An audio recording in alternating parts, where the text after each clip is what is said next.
Hey everybody, today I wanted to talk with you about ambivalence and the recovery process. So if you are somebody that is engaged in any type of recovery process, whether it is from food addiction, exercise addiction, obsessing over your body shape and size, basically having some body image problems, or if it's drugs and alcohol, it doesn't really matter what your recovery process is. If you have ever gotten to points where you sort of feel like you just want to give up, quit, and be done, I need for you to know that that is really, really normal. And the trick to getting through it and keeping your recovery on track is truly maximizing the times that you are really motivated and minimizing the times where you feel ambivalent. And let's face it, the recovery process can be difficult at times. It has so many joyful, wonderful, amazing parts to it, but it can actually be really hard work and it gets really arduous. And there are times that people sit back and think, oh my God, like, why am I even doing this? Like, why don't I just go back and binge and purge? Why don't I just go have another drink? Why don't I just go run 10 miles? Like, who cares anymore? I don't want to talk about all of the hard stuff that's been underneath my addiction. I just want to feel better right now. And all of a sudden, behaviors look amazing. But they're really not amazing, because there's a reason why I started this whole recovery process to begin with, and it was not because your life was amazing thanks to food or weight or exercise or drugs or alcohol or whatever it is. It was actually really pretty shitty and painful, and that's why you got on this path. So how do you minimize ambivalence? I think that is a really legitimate, important question, and there is a way to do it. So I'm happy to share that with you today. One of the first things that you want to do is just take a look at how you've been feeling over the past week. See if you can identify a predominant emotion. Like, have you been sad? Have you been frustrated? Have you been overwhelmed or lonely or tired or angry? How have you been feeling? Once you can identify that, then you can take directed action and target that feeling head on to give yourself some real relief. So in other words, you can take real control and make a real difference in your life, instead of covering it up with something that's only going to last you maybe a few hours and then leave you feeling really crappy about it later. So for example, say you take a look backwards and you think, like, you know what, I've actually been really, really sad this week. Well, okay, being sad is a really normal emotion, but the reality is when you feel it too often, it is fatiguing and it's really hard to tolerate. So what can you do when you're sad? Well, there's some different ideas for you. Some people really do very well if they take a bath, like take a bath with Epsom salts, take a bath with sea salt. That's believed to be a detoxifying bath that just kind of helps to cleanse your body. Will it completely take care of your emotion and get rid of sadness? No. But it will make you feel comforted, and it will make you feel like you have a little more energy and that you feel more relaxed and soothed. And that makes a really big difference. If you really just need to feel something completely different, you might want to do something called opposite emotion action. It's actually a DBT skill, and the idea is you want to do something that's going to elicit the opposite emotion to what you're feeling, or you want to take the opposite action to what you would normally take while you're in sadness. So if, for example, something that you would typically do when you're sad is kind of lay around and isolate yourself and not do anything, the opposite action for that would be doing something engaging, being with people. I like to do things like, if I'm sad and I need a break, go watch a funny movie. I love to laugh. I can't think of anything that I want to do more sometimes. Laughing is fun. It creates all kinds of wonderful neurotransmitters that make you feel good. Go watch a funny movie. Better yet, go watch a funny movie with a friend.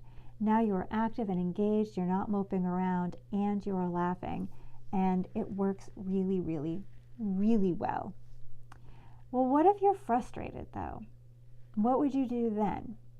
Well, if it's a project, you might want to delegate some of the responsibilities so that you're not the one doing everything. Or say you're frustrated with a person or a situation. That's a time when you really want to be able to use your voice and DBT can come to the rescue again with a skill called Dear Man. The beginning parts of that are actually fairly simple for you to figure out if I tell you what they are, which is, talk with the person and describe what's going on. Express how you feel. Assert what you need, and then reinforce the consequences of either getting or not getting what you need. So, for example, if somebody keeps talking about diets and you're trying really hard to nourish yourself well and use an intuitive eating model and really legalize all foods and trust that all foods are fine in moderation, but you have that one friend or that one aunt or that one person in your life who keeps talking about losing weight and not wanting to eat any bad foods, and that's triggering you, it's a really great time to say, hey, I just want to talk with you a little bit about the fact that I'm working really hard on, making sure that I can eat a wide variety of foods in moderation. And so when you talk about foods as being good or bad, and you basically are labeling all carbohydrates and foods that contain fat as bad, and only fruits and vegetables as good, that really triggers me. And it makes me want to restrict my intake, which leaves me kind of low energy. And I would really prefer it if we just don't have those conversations anymore, and that when you're around me, you're not labeling foods. Because I know factually that foods are not good or bad, and people are not good or bad for eating them. And I just really want to make sure that I stay on track with that.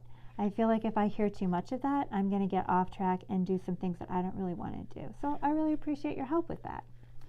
And, the mindful or the man part of Dear Man is being mindful while you're saying it. So, keep track of what you're feeling. You want to appear confident when you're having that conversation, and then you want to be willing to negotiate. If the person says, well, I don't think I can do that, where's the middle ground? Work to find the middle ground. So using your voice in those situations is really, really, really helpful. And if you're stuck, when you're thinking to yourself like, oh my God, I feel really frustrated and I have no idea what I can do about it, well, try to think about what somebody else might do in a similar situation. What would your friend do? What would your parent do? What would your sibling do? And maybe take that same action. Well, what if you are completely overwhelmed? Maybe that's the feeling, and you're not even really sure what the emotion is outside of the fact that you just feel like everything is happening all at the same time. It's another really great place to use your voice. Ask for help. I feel really overwhelmed. And see if there's somebody that you can talk it through with. Figure out if there is any place where you can kind of just delegate some responsibilities and then, kind of release some of those responsibilities and just kind of go out and have a little bit of fun. Put it on the back burner for a little while. Take a break. Give yourself some space. Again, think about friends that you've had or family members that you've had that have been in similar situations. What did they do?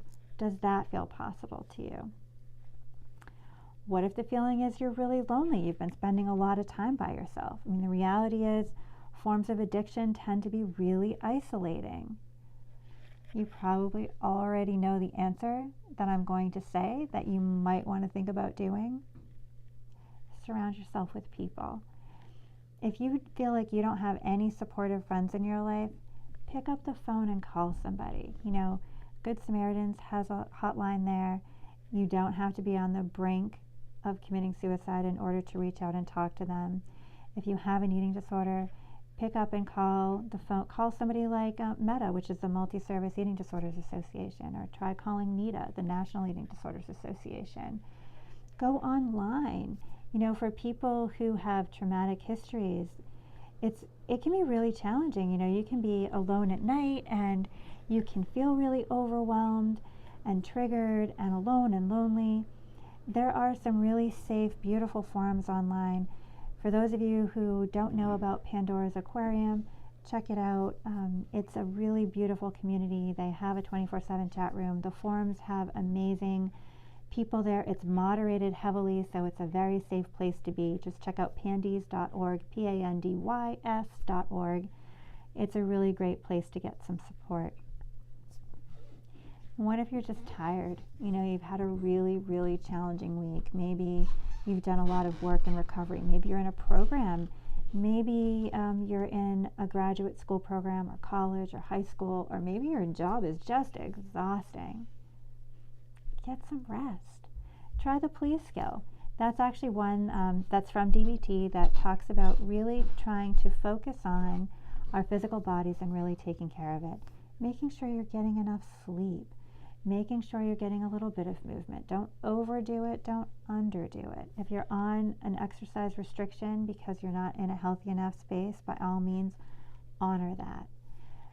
But, change your location. Don't stay in the same room all day. Change your scenery. Make sure you're taking, if you have medication or supplements that you're using for your health, make sure you're taking them regularly. Not too much or too little, but take them as prescribed and as directed. Make sure you're eating balanced meals and snacks, making sure that you're getting nutrition throughout the day. A good rule of thumb is you want to eat about every 3 hours. When you go beyond 3 hours, you are generally in a place where you are hungry, and which often leads to angry, lonely, and tired. And sometimes we refer to that as hangry. And, the day doesn't go that well. Your body needs fuel on a regular basis to support all of its processes, including how you think and process information, which in turn influences how you feel. So try some of those things out, see what you think. Generally speaking, if you're recognizing ambivalence, it means that there's an emotion that's overwhelming you to some degree. Identify that emotion, try some of these suggestions, and see how you do. It's a great way to maintain your recovery and keep it on track without getting lost. Can't wait to hear how it works out for you. Let me know if you have a chance, and I hope you have an amazing rest of your day.